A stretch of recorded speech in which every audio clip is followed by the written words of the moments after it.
Hello friends, welcome to short hand smart learning. प्रस्तुत है GD विस्ट dictation. Start. सभापति जी, मैं पहले हिंदी में बोलूंगा और बाद में अंग्रेजी में। हमारा देश एक बहुभाषी देश है और यह स्पष्ट है कि यूनाइटेड नेशंस में मैं हिंदी में बोला, लेकिन कभी कभी इस सदन में मुझे अंग्रेजी का उपयोग करना पड़ता है, क्योंकि मैं समझता हूं कि भाषा महत्वपूर्ण है, लेकिन भाषा एक साधन है, साध्य नहीं है। अगर हम अपनी भाषा में गाली दें तो क्या किसी को अच्छा लगेगा?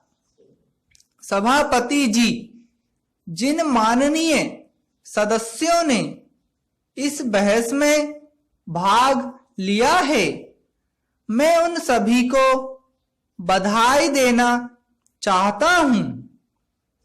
कल तो बहस बड़ी बेजान हो रही थी, लेकिन आज उसमें जरूरत से ज्यादा जान आ गई है। जिन्होंने गत एक वर्ष की विदेश नीति के संचालन और उसके संचालन की प्रक्रिया की सराहना की है, उन्हें मैं धन्यवाद देना चाहता हूं। लेकिन उससे भी अधिक मैं उन्हें धन्यवाद देना चाहता हूं जिन्होंने आलोचना की है। मराठी में कहा गया है, निंदा करने वालों का घर पड़ोस में रहना चाहिए, मगर लोकतंत्र में पड़ोस में रहने की जरूरत नहीं है। लेकिन यह आवश्यक है कि प्रशंसा अनुराग से रहित और आलोचना द्वेष से मुक्त होनी चाहिए।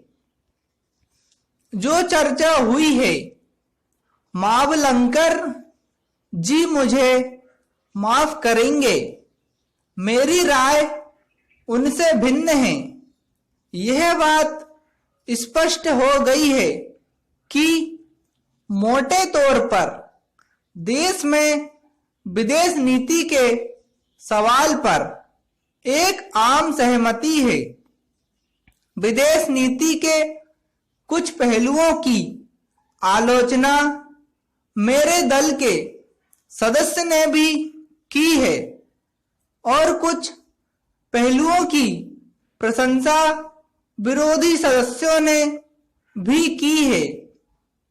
लेकिन विदेश नीति का निर्धारण और संचालन दलबंदी के आधार पर नहीं किया जाता। मुझे खेद है कि गुट निरपेक्षता की बात को लेकर थोड़ी कटुता पैदा हो गई। सभापति जी, 1957 में जब मैं पहली बार लोकसभा का सदस्य निर्वाचित होकर आया था, पंडित जवाहरलाल नेहरू उस समय जीवित थे, हमारे प्रधानमंत्री थे और विदेश मंत्री भी थे। तब उनकी उपस्थिति में मैंने कहा था कि स्वतंत्रता के बाद अगर कांग्रेस की जगह कोई और पार्टी शासन में आती तो भी वह गुट निरपेक्ष के सिद्धांत को अपनी नीति का आधार बनाती। स्टॉप। दोस्तों, इस डिक्टेशन में जो भी कठिन वर्ड हैं आप उनके आउटलाइन पूछ सकते हैं कमेंट द्वारा।